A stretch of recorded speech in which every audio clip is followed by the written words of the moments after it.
Hi, everyone. Welcome to Virtually Sunday, a production of Whatsoever You Do Incorporated in Green Bay, Wisconsin.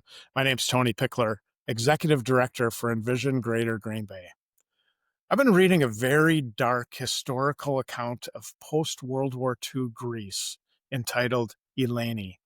The story is about a mother of 4 children who is trying to survive the war between a communist government regime and the guerrillas that are trying to overthrow them in the mountainous regions of Greece. Before reading the book, I always pictured Greece as if seen on a postcard with villages and seaside marinas and mountains and just beauty. But this dark account of a woman whose husband is living in the United States and trying to scrape up enough money to bring his family over to join him, of this mother whose children are starving and eventually flee the village while their mother's conscripted into the work of a neighboring village, and her eventual death by firing squad for allowing her children, along with a cohort of others, to escape. It seems like the end of the world. I mean, it is dark. This weekend, our readings are really dark too. I'm not going to sugarcoat that for you. In the first reading, the prophet Malachi is warning the people, unless they change their ways, unless they begin living a life connected to God, the end will come. The people are living in Judah, the kingdom of the south, in Israel, after the return from exile in Babylon. The temple's been rebuilt. All should be well.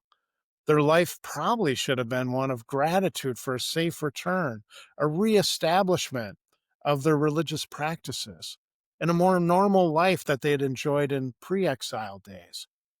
But Malachi is saying this to them: Lo, the day is coming, blazing like an oven, when all the proud and all evildoers will be stubble. And the day that is coming will set them on fire, leaving them neither root nor branch, says the Lord of hosts. The people of Judah are slipping back to their old ways, and Malachi, like a grizzly old football coach, is jacking them up a bit, telling them to shape up, or more dark days, like the miserable days they had spent in captivity in Babylon, will be in their future. And then we turn to the Gospel of Luke. Does it get any brighter there after this darkness of Malachi?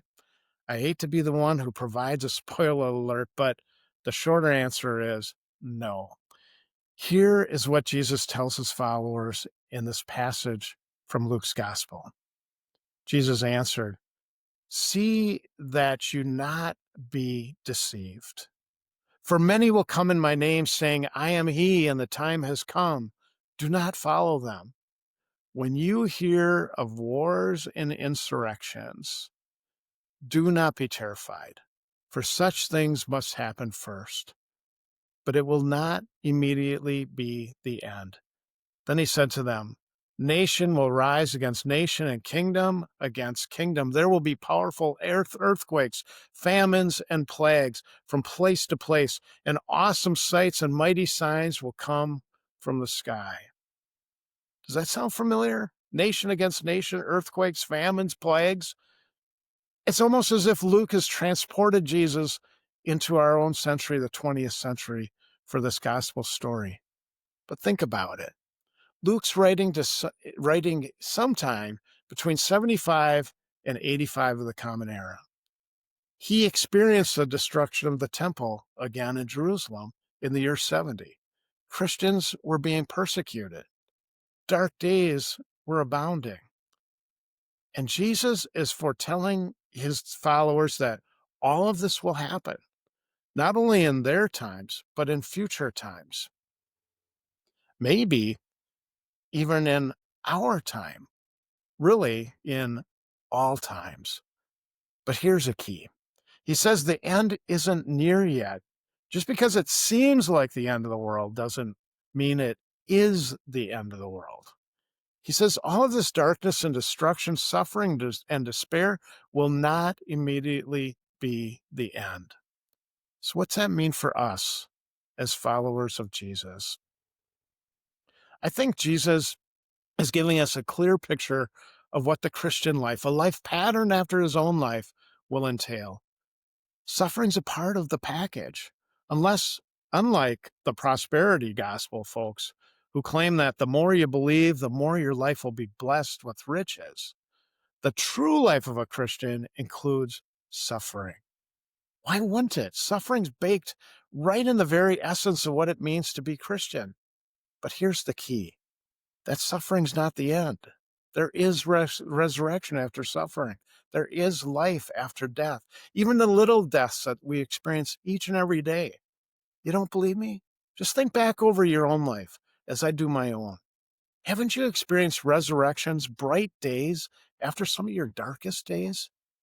If your life is like mine, the answer is a resounding yes.